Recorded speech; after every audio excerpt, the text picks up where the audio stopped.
Hello friends, ഇന്നത്തെ video ഒരു നല്ല സൂപ്പർ വടയുടെ റെസിപ്പിയാണ് കേട്ടോ.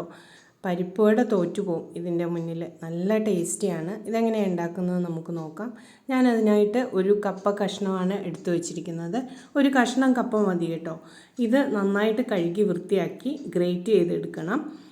തോലൊക്കെ കളഞ്ഞിട്ട് നമുക്ക് ഗ്രേറ്റ് ചെയ്തെടുക്കണം. അതിനോടൊപ്പം തന്നെ വേണ്ട ഇൻഗ്രീഡിയൻസ് കുറച്ച് ക്യാബേജ്, ഒരു സവോള, കുറച്ച് പച്ചമുളക്, അതായത് ഒരു പച്ചമുളകും ഇഞ്ചി, കുറച്ച് മല്ലിയിലയും ഞാൻ എടുത്തു വെച്ചിട്ടുണ്ട്. അതിനോടൊപ്പം തന്നെ കുറച്ച് മുരിങ്ങയിലയും കറിവേപ്പിലയും എടുത്തു വെച്ചിട്ടുണ്ട്. നിങ്ങൾ വിചാരിക്കും ഞാൻ എല്ലാ ഇതിലും മുരിങ്ങയില ഇടുന്നുണ്ട്. മുരിങ്ങയില നല്ല ഹെൽത്തിയാണ്. ഇവിടെ മുരിങ്ങയില ഉപ്പേരിയൊക്കെ വെച്ചാൽ എല്ലാവർക്കും വേണ്ട. പിന്നെ അതുമല്ല ഈ സമയത്ത് ഈ മിഥുന മാസത്തിലൊക്കെ എല്ലാവരും മുരിങ്ങയില കൂട്ടലില്ലെന്ന് തോന്നുന്നു. അപ്പോൾ ഇങ്ങനെയൊക്കെ ആകുമ്പോൾ കുറച്ചൊക്കെ ഉള്ളിൽ ചെല്ലുമല്ലോ. അധികം കഴിക്കാതിരുന്നാൽ കുഴപ്പമുണ്ടാവില്ല. അങ്ങനെ മുരിങ്ങയില എടുത്തു വെച്ചിട്ടുണ്ട്. ഞാൻ ഈ കപ്പ ഗ്രേറ്റ് ചെയ്തെടുത്ത് വന്നിട്ടുണ്ട്. നന്നായിട്ട് ഗ്രേറ്റ് ചെയ്തെടുക്കണം. എന്നിട്ട് നമുക്ക് ഇത് പിഴിഞ്ഞ് അതിൻ്റെ ആ ഒരു പാലുണ്ടല്ലോ, അതിന് കട്ടെന്നാണ് പറയുക. കപ്പയ്ക്ക് കട്ടുണ്ടാവും എന്ന് പണ്ട് പറയും. അപ്പോൾ അത് കളയണം. അപ്പം ഞാനങ്ങനെ പിഴിഞ്ഞ് മാറ്റിയെടുത്തതാണിത്. ഇതിലേക്ക് നമ്മൾ എടുത്തു വെച്ച ആ ഇൻഗ്രീഡിയൻസ് ഇട്ട് കൊടുക്കണം. അതിന് മുമ്പ് ആ കപ്പയുടെ കട്ട് കണ്ടോ, ഇതുപോലെ പാല് പോലെ കിട്ടും. അത് നമ്മൾ മാറ്റണം. ഇത് നമ്മൾ കുക്ക് ചെയ്യുന്നൊന്നുമില്ലല്ലോ, നമ്മൾ ഫ്രൈ ചെയ്യുമ്പോൾ മാത്രമേ കുക്ക് ചെയ്യുന്നുള്ളൂ. ഞാൻ ആ ഇൻഗ്രീഡിയൻസ് എല്ലാം അതിനൊപ്പം ഇട്ട് കൊടുത്തിട്ടുണ്ട്. ഒന്നിച്ച് തന്നെയാണ് ഇട്ടത്. അതിൻ്റെ കൂടെ തന്നെ കറിവേപ്പിലയും മല്ലിയിലയും കൂടെ ഇട്ട് കൊടുക്കുന്നുണ്ട്.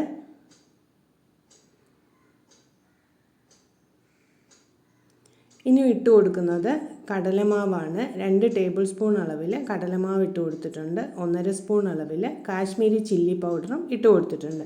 നന്നായിട്ട് ഒന്ന് ഇളക്കി കുഴച്ച് യോജിപ്പിക്കണം. കുഴച്ച് യോജിപ്പിച്ചതിന് ശേഷം മാത്രം ഉപ്പിട്ട് കൊടുത്താൽ മതിയാകും. കാരണം എന്താണെന്ന് വെച്ചാൽ ഈ കപ്പയായതുകൊണ്ട് അതിൽ കുറച്ച് വെള്ളമയം ഉണ്ടാവുമല്ലോ.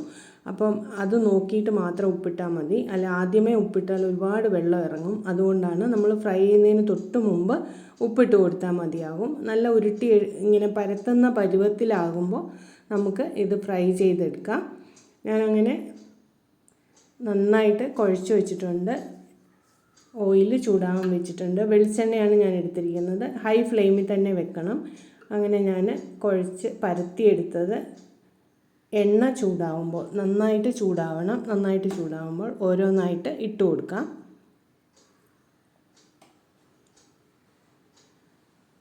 മൂന്നെണ്ണമാണ് ഞാനൊരു ബാച്ചിൽ ഇട്ട് കൊടുക്കുന്നത്. അങ്ങനെ 3 ബാച്ചായിട്ടാണ് ഫ്രൈ ചെയ്തെടുക്കുന്നത്.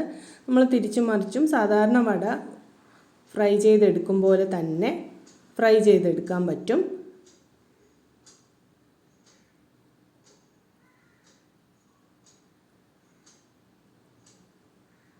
അങ്ങനെ നമ്മുടെ ടേസ്റ്റി ആയിട്ടുള്ള കപ്പ വട ഇവിടെ റെഡി ആയിട്ടുണ്ട്. നമ്മുടെ പരിപ്പ് വടയേക്കാളൊക്കെ ടേസ്റ്റാണ് കേട്ടോ ഇതിന്.